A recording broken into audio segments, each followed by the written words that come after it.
आज बात करेंगे, है ना। परिवार नियोजन क्या होता है। अब इसको परिवार नियोजन को ही हमने क्या कह दिया, परिवार कल्याण।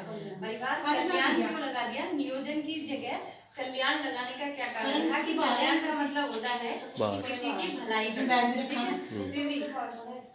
कल्याण का मतलब होता है किसी की भलाई करना, ठीक है। तो इसमें हम अब यहाँ पे परिवार नियोजन की जगह पे परिवार कल्याण भी कर सकते हैं। इसमें हमारी दो विधियां होती है, एक स्थायी विधि और एक अस्थायी विधि, ठीक है।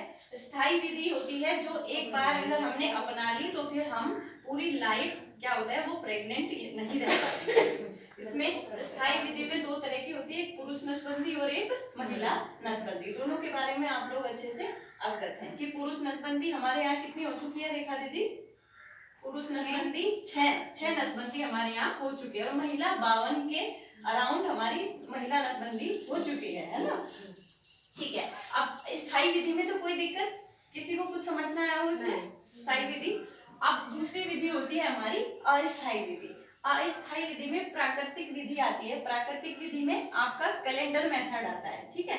जैसे कैलेंडर के हिसाब से हम देख लेते हैं, जो ओवुलेशन टाइम होता है, जो अंडा जो रिलीज होता है ओवरी से निकलता है, वो 11 से 14 दिन जो होते हैं वो बहुत हायर मतलब होता है कि उस टाइम पे ज्यादा जल्दी लेडी क्या रह जाती है, प्रेग्नेंट रह जाती है। तो हमें उन चीजों का ध्यान रखते हैं तो उसको बोलते हैं कैलेंडर मेथड, ठीक है, कैलेंडर के हिसाब से। प्राकृतिक विधि दूसरी हो गई हमारी गर्भ निरोधक गोलियां। गर्भ निरोधक गोलियों में हमारी गवर्नमेंट में एक तो छाया और एक माला एन, यही दो सप्लाई में आती है, ठीक है। तो ये दोनों आप लोग पहले से ही देते हैं सभी लेडीज को, है ना। तो हमारे यहाँ छाया पे भी चल ही रहे होंगे लाभार्थी।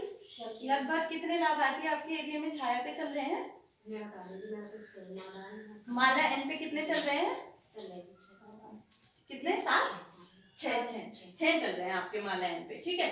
इसी तरीके से कोई ना कोई एक साधन हमें अपने दंपतियों को अपनाने के लिए बोलना है, ठीक है। दूसरा आ गया हमारा अंतर्गर्भेशी युक्तियां, जो गर्भ जो होता है आपका यूट्रस मतलब बच्चादानी, उसी के अंदर लगाया जाता है। इसमें देखो प्रॉपर्टी ही आती है इसमें, है ना। प्रॉपर्टी दो प्रकार की आ जाएगी, है ना। पहली 380 और एक 375, है ना, दो तरह की। 375 जो होगी वो 5 साल के लिए यूज होगी, 380 जो होगी वो एक बार लगाने से 10 साल के लिए उपयोगी रहेगी, ठीक है। इसके बाद हमारे आते हैं इंजेक्शन। इंजेक्शन में भी हमारे पास अंतरा, है ना, अंतरा इंजेक्शन है वो लगाया जाता है और कहाँ लगता है, हाथ पे, आईएम बोलते हैं इसको, हाथ पे लगता है और हर 3 महीने के अंतर पे लगाया जाता है ना। इसके बाद क्या आ गया, कोंडोम। कोंडोम के बारे में भी आप सभी लोग अवगत हैं। सबसे ज्यादा यूज किया जाने वाला हमारा परिवार कल्याण की सामग्री में से एक है ये, कौन सा, कोंडोम, ठीक है। इसके बारे में कोई दिक्कत परेशानी यहाँ तक अभी